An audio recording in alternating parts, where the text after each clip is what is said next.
The New York Times is reporting New York Attorney General Letitia James issued subpoenas late Monday to Deutsche Bank and Investors Bank for records related to the Trump Organization. This comes just weeks after President Trump's former lawyer, Michael Cohen, testified before Congress that Trump had inflated his assets in financial statements. The Times reports the New York probe focuses on how the Trump Organization financed several large projects, including Trump International Hotel in Washington, D.C., the Trump National Doral outside Miami, and the Trump International Hotel and Tower in Chicago. In addition, the New York Attorney General's office is investigating Trump's unsuccessful attempt to buy the Buffalo Bills football team 5 years ago. This comes a week after the New York State regulators subpoenaed the Trump Organization's insurance broker, Aon, after Cohen's testimony.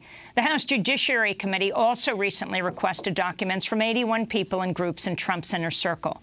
Meanwhile, Trump's former campaign manager, Paul Manafort, will be back in court Wednesday.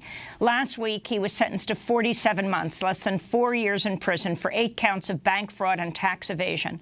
This week's sentencing stems from his guilty plea on 2 conspiracy charges. He could face an additional 10 years in prison. We're joined now by a journalist who's been closely reporting on Donald Trump's financial dealings since the 1980s. David Cay Johnston is a Pulitzer Prize-winning investigative reporter, previously worked at the New York Times, founder and editor of DCReport.org. His most recent book is titled, "It's Even Worse Than You Think: What the Trump Administration is Doing to America." David Cay Johnston, welcome back to Democracy Now! In a moment, we're going to talk to you about Trump's new budget. But right now, this latest news of further investigations into President Trump. Well, Donald Trump has always been able to stop investigations into his background. He beat 4 federal grand juries as a young man, for example, and New Jersey casino regulators never did their job digging into him. Now he's got a New York State Attorney General, Letitia James, who ran for office saying, I'm going to dig into Donald Trump, and she has the legal tools to do so. We've got the Southern District of New York, which is very experienced in these, and we've got a host of committees in the House. We're going to see Donald Trump's tax returns. We're going to see how much money he got from Russian oligarchs. And the Deutsche Bank matter is particularly important because Deutsche Bank, which has been fined altogether over $22 billion for misconduct, is the second leading bank in the world for laundering Russian money. Arguably, it is not a bank. It is a criminal enterprise. And in fact, the German government is trying to figure out how to get rid of Deutsche Bank by folding it into another big bank called Commerzbank. And you mentioned Trump's taxes and the efforts by the House to get at them. Will we ever see Trump's taxes? And you mentioned that there's this whole issue of how he once got a star tax credit. Could you explain what that is for our viewers and listeners? First of all, since 1924, we have had a law that says Congress can look at anyone's tax returns, and they do it all the time. If you get a refund of more than $2 million, it's automatically sent to Congress for review by staff experts who work on the tax committees. So we will see his returns. And if the administration tries not to turn them over, they might win at the first court, but they will lose that fight.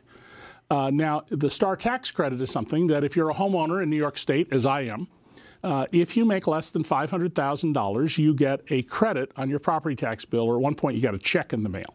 Donald collected this for, I think, 4 years. It's public record who gets it.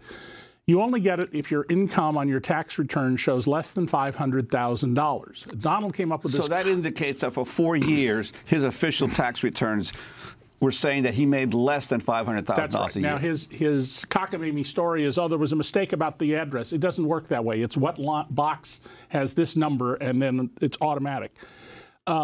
In some ways, it's not unusual for him to report such small income because Congress has special rules for the real estate business that Donald lobbied for that allows real estate people to live tax-free. But there's plenty of other evidence. Donald was tried 2 times for income tax fraud, and he lost both cases. They were civil cases, but you will have seen no mention of the mainstream media, even though they're in my biography, The Making of Donald Trump, with the court citations. And the judges in those cases were very harsh on him.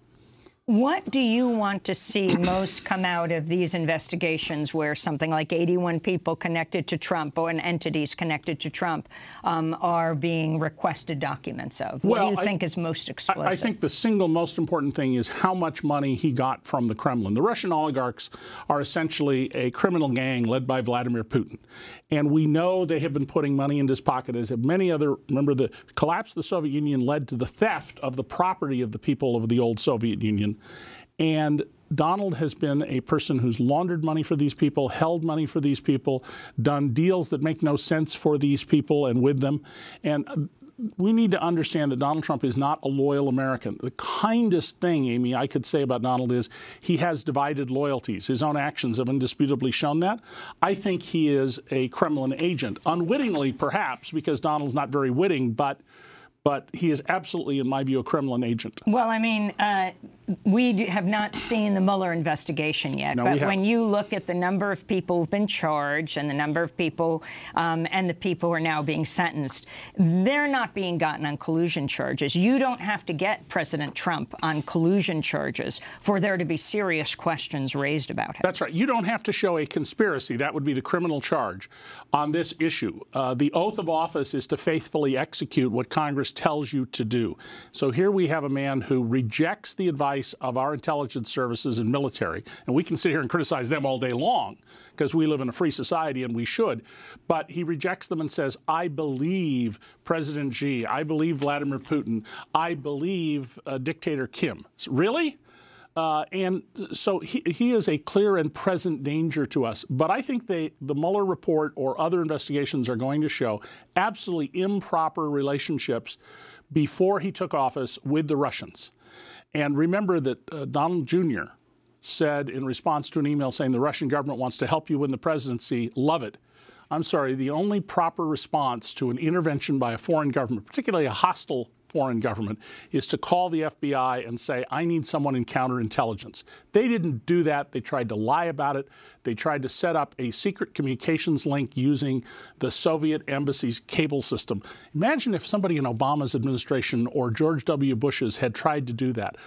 You know, they would have been impeached by now just over that.